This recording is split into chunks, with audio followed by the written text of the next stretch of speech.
If you're asking whether I walked out because of anger, you're already asking the wrong question. That's what I told my divorce attorney before he even opened the second page of the file. My name is Ethan Carter, 35 years old, logistics engineer, 6 years into a marriage that most people would call stable if they only measured stability by shared bills and matching last names. I used to believe distance between two people grows slowly, almost politely, like a negotiation neither side notices. That belief died on a Tuesday morning when Olivia sat across from me at our kitchen table, her hands folded with a calm precision I had only ever seen her use in business meetings, and said she planned to stay with her ex-boyfriend Daniel Brooks for 30 days to help him reset his life. She delivered it like a project update, as if emotional boundaries could be suspended on a temporary schedule. I studied her face instead of answering, tracking the micro-adjustments most people miss. The way her eyes avoided mine for exactly 2 seconds too long before locking onto her coffee mug like it held legal immunity. Daniel Brooks was never a stranger in our history. He was the name she used once or twice a year with harmless framing, a college friend, a difficult chapter, a man who apparently needed her presence more than I needed clarity in my own marriage. I had always treated those mentions like background noise until I started mapping them against inconsistencies in her calendar. Small disappearances labeled as consulting trips that never aligned with client records, expense entries routed through shared accounts with descriptions too clean to be accidental. I learned how to read those gaps the way I read shipping manifests at work, not for emotion but for pattern deviation, for what doesn't belong when everything else claims to be accounted for. The night before that announcement, I ran a routine audit on our joint finances out of habit, not suspicion, and flagged 3 transactions routed through a secondary card I never authorized. Each one tied to Daniel's city, each one masked under categories that suggested networking, but behaved like relocation. Prep. When Olivia spoke about spending a month with him, she didn't present a request, she presented a conclusion already decided elsewhere, and I recognized that structure immediately because I had seen it in contract disputes where one party quietly secures leverage before negotiations begin. I asked her one question, simple and direct, no volume raised. Who initiated the arrangement, you or him? She answered too quickly, a rehearsed breath hiding inside a sentence about responsibility and compassion, words people use when they want emotional credit for a decision they already executed. That was the moment I stopped treating the conversation as marital dialogue and started treating it as a timeline. I excused myself, walked into my home office, and opened the same laptop she once used to draft presentations for clients who trusted her judgment. Her login session remained active longer than it should have, and I followed the thread through shared cloud notes, travel drafts, and a message chain where Daniel's name appeared with increasing structural authority, not as memory, but as coordination. The language between them avoided romance, replaced instead with scheduling precision, arrival windows, and references to alignment periods, the kind of phrasing consultants use when they want proximity without accountability. I closed the screen after 6 minutes, not because I lacked evidence, but because I had enough structure to predict the next 30 days without watching it unfold in real time. When I returned to the kitchen, Olivia had already moved on to discussing logistics for her departure, asking whether I could handle utility bills and mortgage transfers while she was out of state, as if household continuity depended on administrative permission. I agreed without resistance, not as acceptance, but as data collection, because people reveal more when they believe cooperation signals compliance. That night, I initiated a full financial segmentation, joint accounts, individual exposure, deferred liabilities, and hidden dependency chains tied to her consulting income. What I found shifted the axis of the situation more than her announcement ever could. 2. Scheduled withdrawals from our shared investment account timed exactly with Daniel's recent property lease adjustment, and a legal consultation invoice under her name processed through a firm specializing in post-separation asset division. It stopped being about trust at that point and became about architecture, about who had been building exit routes while the other person maintained load-bearing stability. I printed everything, arranged it chronologically, and placed it beside the divorce paperwork I had not yet signed, because timing in situations like this is not emotional, it is structural. Olivia came back into the room around midnight, expecting silence, expecting postponement, expecting the usual version of me that delays confrontation in favor of preservation. Instead, I slid the documents across the table and watched her eyes track the sequence faster than she could maintain composure. She asked what I planned to do next, and I told her the answer already began the moment she chose duration over dialogue. Her phone lit up before she could respond, Daniel's name flashing across the screen, and in that instant I understood the real variable I had been calculating all along was not whether she would leave for a month, but whether she ever intended to come back on equal terms at all. The conversation shifted the moment I stopped speaking. Olivia did not raise her voice, did not argue, did not attempt damage control. She simply locked her screen and placed her phone face down, as if silence could erase structure already exposed. I watched her posture adjust, subtle but deliberate, the kind of recalibration people perform when they realize the other side has already read the full playbook. That night, I stopped treating emotions as signals and started treating them as outputs of prior decisions. I returned to my office and initiated a deeper financial trace, extending beyond joint accounts into linked credit instruments, dormant savings channels, and secondary authentication layers she assumed I never monitored. The first anomaly surfaced within 20 minutes, a recurring microtransfer pattern routed through a payment processor typically used for short-term consulting disbursements, each transaction labeled as strategic advisory adjustment, all directed toward an account registered under Daniel Brooks' legal entity. The structure carried intent, not coincidence. I built a timeline overlay, mapping transaction dates against Olivia's declared travel schedule over the past 4 months, and the correlation eliminated ambiguity. Every so-called consulting trip aligned with capital movement, not professional engagement. I pulled metadata from shared cloud calendars and noticed event entries modified after creation, not deleted, but rewritten, preserving plausibility while changing destination logic. That level of precision does not emerge from emotional drift. It emerges from coordination. I expanded the audit into our mortgage servicing account and flagged a pending advisory request submitted under joint authorization, requesting early restructuring options that would convert shared equity into separated valuation pools. That document carried a legal fingerprint, a pre-divorce positioning mechanism disguised as financial optimization. I printed everything and arranged it in sequence, not for emotional validation but for structural clarity, because systems collapse predictably when dependencies are misread. Around midnight, Olivia entered the room again, this time carrying a document folder I recognized immediately as a standard pre-division consultation packet. She placed it on the table with controlled precision and stated she had already spoken with a mediator, framing the discussion as procedural rather than personal. I responded by sliding my compiled audit beside her folder without commentary. She scanned the first page, then the second, and her breathing cadence shifted for the first time since this began. Her confidence did not vanish, it reorganized, searching for alternate justification pathways. She attempted to reframe Daniel as a temporary stabilizing factor, someone recovering from financial collapse who required structured support, but the transaction map contradicted that narrative with clean mathematical resistance. I did not interrupt her explanation. I allowed her to complete the full argument. Because contradictions gain weight only when fully exposed. When she finished, I pointed to a single entry dated 3 weeks earlier.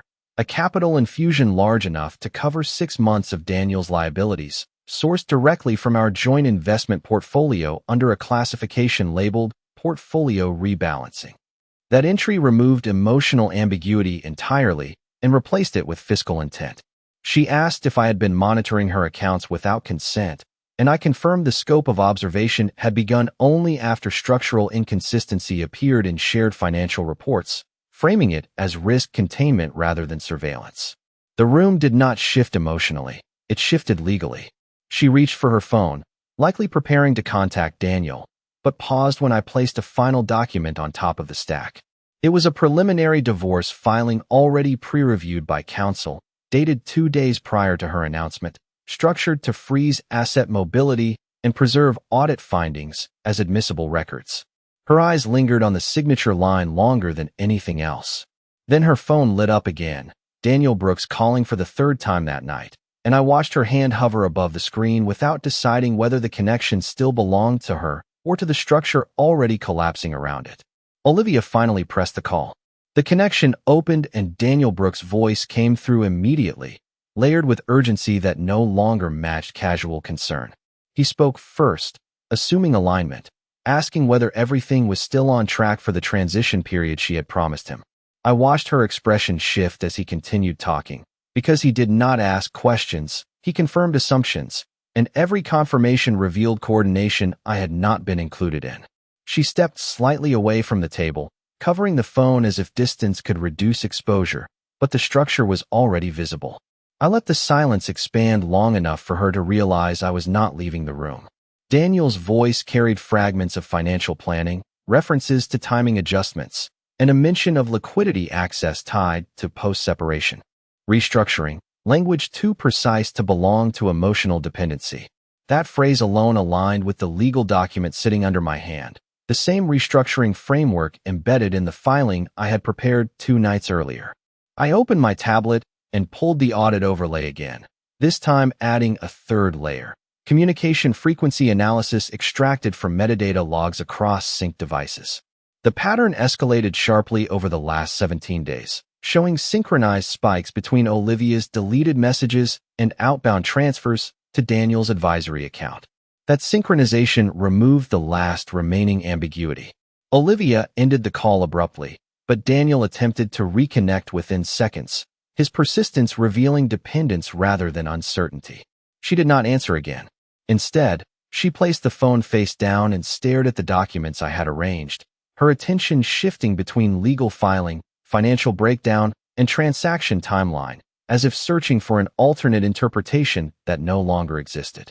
She asked why I had escalated to formal separation before giving her space to explain, framing herself as someone deprived of context rather than someone already operating inside a parallel plan.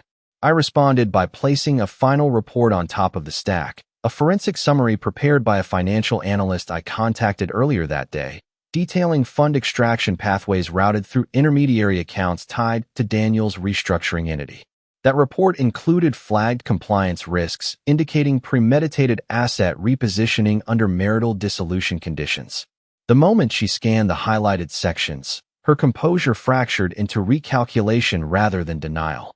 She attempted to reframe intent again, shifting language toward emotional support and temporary alignment. But the numbers eliminated interpretive flexibility. I asked her directly to clarify whether Daniel's request for 1 month represented personal necessity or financial transition planning, and she hesitated for the first time, long enough for silence to define the answer. Her phone lit again, Daniel calling for the 4th time, but this time she did not reach for it immediately. Instead, she opened her email and scrolled through a draft message addressed to him, never sent, containing instructions about asset timing, account synchronization, and relocation sequencing tied to my absence window. I recognized the structure instantly as execution phase documentation, not communication. I closed my laptop and slid the printed divorce petition closer to her final position on the table, then added a supplementary document I had withheld until confirmation, a legal injunction request prepared to freeze joint financial movement upon proof of coordinated asset diversion. Her eyes locked on that page longer than anything else, because it marked the point where private decisions stopped controlling outcomes. Her phone rang again, Daniel's name flashing across the screen, and this time a third notification appeared underneath it from an unknown legal contact requesting immediate confirmation of asset hold activation tied to her account. The moment the legal injunction notification appeared on Olivia's screen, her decision space collapsed into a narrow corridor of consequences. She read the header twice, then shifted her gaze toward me, as if recalibrating who initiated the sequence of events. Daniel's 4th call continued vibrating against the table, persistent enough to feel less like concern and more like pressure testing. I opened my laptop again and expanded the compliance layer of the audit, this time integrating live alerts from our shared financial institution dashboard. The system flagged an automatic freeze request tied to the injunction submission, confirming that my legal counsel had already synchronized with the bank's fraud prevention unit. That single confirmation changed the operational environment. Joint liquidity access moved from shared control to restricted review status within minutes. Olivia noticed the change on her banking application before I spoke. Her investment portfolio dashboard shifted into read-only mode, displaying a pending verification hold across multiple accounts. She attempted to initiate a transfer from her secondary savings node, but the transaction failed due to layered authentication restrictions now enforced under the freeze order. I watched her process this in real time, her focus narrowing from emotional justification to system mechanics. Because people only abandon narrative when infrastructure begins to resist them. Daniel called again, and this time she answered. His tone changed immediately, moving from coordination to urgency, asking whether the timing window had already closed. That phrase confirmed the existence of a structured plan rather than an emotional overlap. I captured the call through the recording system already authorized by counsel, ensuring full compliance with one-party consent jurisdiction requirements. Olivia realized the call was being monitored when I placed the notification log in front of her, showing timestamped recording activation synced with legal authorization. Daniel's voice escalated briefly as he asked whether asset access had been compromised, revealing awareness of financial dependency rather than relational concern. She ended the call mid-sentence and stared at me with an expression that shifted between recalculation and containment strategy failure. I responded by opening a second document labeled Forensic Reconciliation Report, which mapped every financial interaction between Olivia and Daniel over the past 90 days, cross-referenced with account authorization logs and external advisory invoices. The pattern showed structured fund movement cycles designed to align with marital separation triggers, including preemptive liquidity extraction thresholds that activate upon confirmed residence change. I pointed to a specific line item where funds transferred from our joint portfolio had been temporarily routed through a third-party clearing account before reaching Daniel's restructuring entity, a mechanism typically used to obscure origin tracing during legal separation windows. Olivia attempted to explain the sequence as consulting reimbursement, but the documentation layer removed interpretive flexibility by anchoring each transaction to contract-free transfers lacking service justification metadata. At that point, the power dynamic shifted again, not through emotion but through control of validated records. I slid the final document forward, a court-ready affidavit bundle prepared for immediate filing, containing verified timestamps, transaction logs, communication records, and legal certification from my attorney confirming intent to pursue expedited dissolution with asset containment priority. Her hand moved toward the papers, then stopped midway as another notification appeared on her phone, this time a direct message from Daniel stating that the offshore account restructuring team had suspended all pending allocations due to compliance escalation, and that continued exposure could trigger full audit disclosure across all linked financial entities. A message that introduced a new variable neither of them had prepared for and quietly redrew the entire boundary of who still controlled. The outcome. Daniel's message triggered a structural rupture in the system he and Olivia had been quietly building. The notification about suspended allocations did not arrive as a warning. It arrived as a termination of assumptions. I watched Olivia read it twice, her thumb hovering over the screen without initiating any response, as if acknowledgement alone might escalate consequences already in motion. I opened the compliance dashboard again and pulled the upstream audit feed from the financial institution's fraud prevention layer. The escalation had expanded beyond a simple asset freeze. A secondary protocol activated, cross-entity exposure review, designed to trace all interconnected accounts tied to suspected premeditated fund repositioning during marital separation. That protocol pulled Daniel's restructuring entity into full visibility across 3 banking systems simultaneously. Olivia finally spoke, asking what Daniel meant by offshore suspension. I answered with structure, not interpretation. I showed her the flag chain reaction. Once one compliance trigger activates, every connected liquidity node undergoes verification, including advisory accounts, intermediary clearing channels, and any transfer labeled under consulting classification. Daniel's entire financial architecture now sat under synchronized audit review. Her expression shifted. Again, this time away from defense and toward recognition of scale. She tried to reframe the situation as miscommunication between legal systems, but the audit log displayed deterministic sequencing, not ambiguity. I expanded the forensic report further, pulling communication timestamps that aligned Daniel's restructuring instructions with Olivia's prior travel entries and account access windows. The overlap formed a closed-loop pattern. Instructions issued, funds transferred, separation narrative reinforced, repeat cycle executed. That pattern confirmed intent through repetition rather than statement. Daniel called again through a new channel, this time using a secondary number linked to his advisory profile. I allowed Olivia to answer under observation. His voice carried a compressed urgency, stating that all liquidity channels had entered compliance containment and that continued association risked permanent account suspension across multiple jurisdictions. He asked her directly whether she had disclosed internal structuring activity to her legal counsel, and the question revealed the critical fracture. He assumed compartmentalization had held. Olivia looked at me during the call, searching for confirmation of whether I had already escalated beyond her awareness. I placed the injunction filing confirmation on the table, showing court registration timestamp and automated service activation tied to both parties. Daniel went silent for several seconds after that, then shifted tone, asking whether any path remained to stabilize exposure before full audit disclosure expanded into tax authority notification layers. That question confirmed he understood downstream consequences better than he understood control loss. Olivia ended the call without speaking further and set the phone down with a controlled motion that failed to mask acceleration in her breathing. I initiated the final layer of documentation assembly, merging legal filings, banking audit outputs, and communication logs into a single evidentiary packet designed for expedited court submission. The system flagged readiness for immediate filing, requiring only attorney authorization confirmation already preloaded into the session. Olivia reached for the documents one more time, scanning rapidly now, but her attention stopped at a newly appended page I had not shown earlier. It contained a mirrored audit summary extracted directly from Daniel's advisory ledger, revealing that a portion of the funds she believed supported his stabilization had already been redirected into a separate offshore holding structure under his exclusive control 2 weeks prior to her first transfer.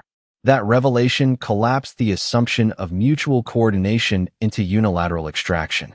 Before she could speak, her phone lit again, this time with a direct compliance officer notification requesting immediate verification of identity for account freeze enforcement continuation, and the message included a reference number indicating escalation into full marital asset containment protocol already approved at court level.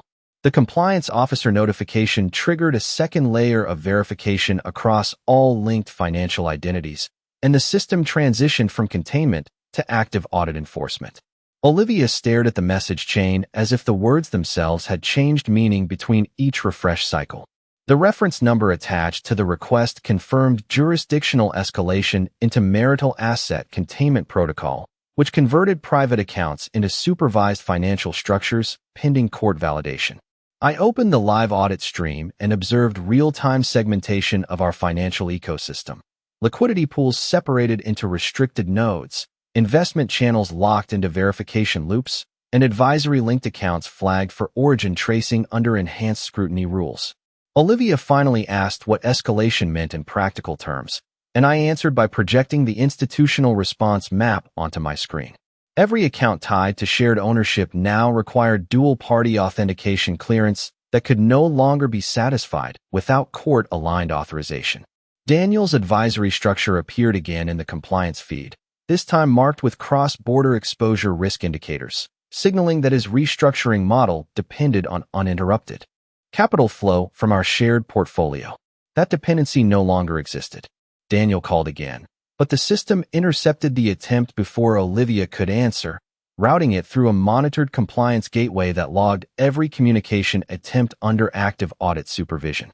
The message displayed a temporary suspension notice referencing regulatory review under marital asset protection enforcement guidelines, and the call terminated automatically. Olivia looked at me with a recalculated expression, no longer anchored in justification but in outcome mapping. She attempted to reopen her investment dashboard, but every action returned a structured denial response tied to court-initiated asset hold protocols. I expanded the forensic ledger one final time, revealing a deeper structural layer that had remained dormant until compliance activation. A pre-configured liquidity cascade built into Daniel's advisory framework that depended on sequential fund releases triggered by marital separation confirmation. That cascade had now frozen mid-execution, leaving his financial architecture suspended between planned extraction and regulatory interruption. I pointed to a newly generated report from the Compliance Authority confirming that all related accounts would remain under dual jurisdiction review until full transparency verification completed across all transactional histories. Olivia asked whether Daniel knew this level of exposure existed, and the system answered before I could speak. A compliance update arrived directly to her device indicating that Daniel's advisory entity had submitted a withdrawal request from all active engagement structures within the last 30 minutes, effectively attempting to detach his financial exposure before full audit expansion reached external counterparties. That action reframed the entire structure as self-preservation rather than shared coordination, revealing that he had initiated separation from both the funds and the consequences simultaneously. Olivia's hand tightened around the edge of the table as she processed the implication that she had been positioned inside a collapsing structure without full visibility of its exit. Logic. I placed the final court submission confirmation in front of her, showing that the filing had already moved from preparation stage into active judicial processing, locking all associated accounts under provisional enforcement pending hearing. Her phone lit again with one final message from Daniel, this time short and direct, stating that the advisory structure had entered full compliance disengagement and that continued contact could trigger personal liability review across all remaining linked financial channels. And beneath that message appeared a second notification from the court system confirming scheduled preliminary hearing activation with both parties required for immediate appearance, marking the moment where financial control, relational control, and legal control converged into a single irreversible timeline. The preliminary hearing notification arrived with procedural finality, converting what had been a private escalation into a scheduled judicial sequence with fixed temporal boundaries. I observed Olivia reading the court activation notice repeatedly, each pass narrowing her interpretation field until only structure remained. The system no longer allowed discretionary movement across accounts. It enforced synchronized restriction across every linked financial node under marital asset containment protocol. I opened the consolidated legal dashboard where counsel had already integrated compliance data, forensic audit output, and injunction documentation into a single admissible case file. Every element aligned toward a unified evidentiary narrative, coordinated asset positioning, timed liquidity transfers, and advisory-driven fund routing designed to operate within separation-triggered execution windows. Olivia attempted to access her advisory communication archive again, but the system redirected her into a restricted legal disclosure interface requiring acknowledgement of ongoing court supervision before any data retrieval. That interface displayed a full breakdown of traced financial flows, including intermediary holding structures tied to Daniel Brooks' restructuring entity, now fully exposed across jurisdictional compliance networks. Daniel's latest status update appeared in the compliance feed, confirming termination of advisory continuity across all active contracts and immediate disengagement from any financial instruments linked to marital accounts under review. That message effectively removed him from operational relevance within the structure he had helped initiate. I expanded the timeline analysis further, overlaying communication logs with transaction sequencing data, and the pattern resolved into a closed loop of dependency collapse. Every fund movement required a next step that no longer existed. Every planned allocation depended on a trigger condition now frozen by court enforcement. Olivia asked whether the court action could be reversed if Daniel provided clarification or testimony, and I responded by displaying the procedural hierarchy already activated in the case file. Once provisional asset containment enters judicial scheduling, reversal depends on evidentiary contradiction, not external clarification. The system marked her account access attempts as repeated integrity checks, each one logged for court review as part of compliance behavior tracking. Daniel attempted one final contact through an encrypted advisory channel, but the system intercepted it and replaced it with a regulatory notice confirming full audit escalation across all associated financial institutions, including offshore linkage verification and third-party advisory accountability review. That notice eliminated any remaining operational space for coordinated movement between them. Olivia stood still for a prolonged moment, processing the structural shift from relational negotiation to institutional control. I placed the final compiled affidavit set into her line of sight, showing the complete transition from investigation to enforcement readiness, including time-stamped authorization for immediate injunction validation at the upcoming hearing. At that exact moment, a new notification appeared on both of our devices simultaneously. Court docket update confirming accelerated hearing reassignment due to high-risk asset dispersion indicators, moving the case from preliminary review status directly into expedited judicial arbitration review, and assigning mandatory appearance verification within 24 hours, a procedural escalation that signaled the system had fully transitioned from observation to resolution phase. The accelerated hearing notification converted the entire case from scheduled arbitration into compressed judicial review, collapsing procedural timelines into a single enforced decision window. I observed Olivia reread the court directive multiple times, each iteration stripping emotional interpretation until only operational consequence remained. The system now locked every financial instrument, communication channel, and advisory-linked entity under synchronized judicial supervision, requiring mandatory disclosure validation from both parties before any further transactional movement. I expanded the consolidated case file and reviewed the latest compliance feed, which now integrated external regulatory input from banking oversight authorities.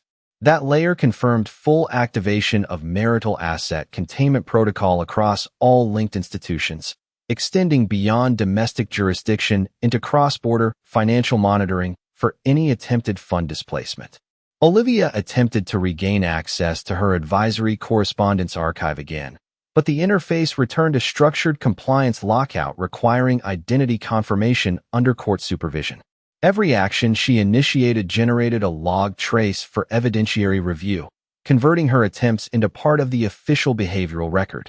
Daniel's final advisory channel message appeared in the audit stream, now marked as terminated communication with regulatory acknowledgement attached, confirming his complete withdrawal from all structured financial engagement tied to the case. That withdrawal eliminated the last functional link between his restructuring framework and the shared asset network, collapsing the remaining assumptions of coordinated financial strategy.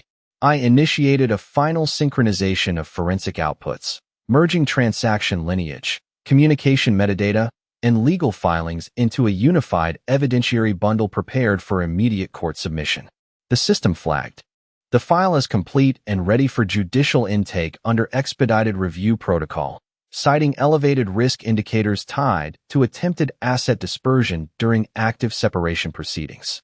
Olivia asked whether the court would consider Daniel's disengagement as mitigating evidence, and I directed her attention to the procedural hierarchy displayed on the compliance dashboard. Once enforcement status activates, external disengagement holds no corrective weight against established transactional intent patterns already recorded and verified. The system displayed a comprehensive rollback map of all financial activity linked to both parties, highlighting irreversible traceability of fund movements through intermediary advisory channels and temporary holding accounts. That map eliminated any remaining narrative ambiguity by replacing intent speculation with deterministic financial reconstruction. At that moment, a new system alert arrived simultaneously across all linked devices, confirming that Daniel Brooks had been formally added as a secondary subject of regulatory inquiry under financial structuring misuse review, extending exposure beyond marital proceedings into independent compliance investigation. Olivia's attention froze on that notification as the implications expanded beyond separation into independent liability exposure for coordinated financial conduct, and the court system immediately appended a final directive stating that all parties must appear within 12 hours for emergency evidentiary validation under accelerated judicial authority, marking the point where personal dispute fully transformed into institutional enforcement with multi-entity accountability now in active motion. The emergency judicial validation window activated at dawn, compressing every remaining procedural step into a single enforced appearance sequence. I reviewed the final court directive one last time, confirming mandatory attendance for all parties under accelerated evidentiary review protocol. Olivia sat across from me holding the printed notification, her attention fixed on the legal language that now governed every remaining action in the case. The system had fully transitioned from asset containment into full judicial arbitration control, meaning every financial trace, communication log, and advisory record now existed only as courtroom evidence, not negotiable data. I opened the final consolidated dossier and verified integrity checks across all entries, transaction lineage, compliance logs, communication metadata, and forensic reconstructions, all locked under cryptographic validation from both financial institutions and legal counsel. Daniel Brooks' name appeared in the secondary subject registry update, confirming his formal classification under independent regulatory investigation for financial structuring misuse, a designation that expanded beyond marital proceedings into institutional enforcement review. That classification removed any remaining assumption of personal negotiation leverage. Olivia attempted one final access request to her advisory archive, but the system redirected her into a compliance confirmation screen requiring acknowledgement of evidentiary lock status. Every attempted interaction now reinforced the same outcome: irreversible audit exposure under judicial supervision. I initiated the final pre-hearing synchronization, transmitting the full evidentiary bundle to the court's server, where it entered immutable record status under expedited docket assignment. The system confirmed receipt with time-stamped judicial sealing, locking all submitted data against modification or withdrawal.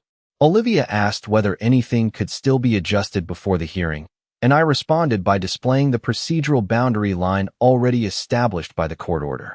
Once evidentiary sealing completes, interpretation replaces modification. Nothing changes except legal classification. Daniel's final system status update appeared again, this time confirming full disengagement from all advisory and financial structures, accompanied by a compliance advisory warning indicating potential independent liability exposure based on reconstructed fund movement analysis. That message removed him entirely from any remaining narrative control, leaving only documented financial architecture and its consequences. I closed the laptop and reviewed the final structural map of the entire case. Every transaction traced, every communication indexed, every legal escalation recorded, forming a complete closed loop of accountability that no longer depended on intent, only verified action. Olivia stared at the same map, now understanding that the structure she believed could be managed through timing or explanation had already transitioned into institutional resolution. The final court notification arrived simultaneously across both devices, confirming immediate judicial intake under emergency evidentiary review, with mandatory appearance required within hours and no provisions for delay, marking the definitive point where personal history dissolved into recorded judgment and every remaining outcome now depended solely on what the evidence already decided before anyone entered the room.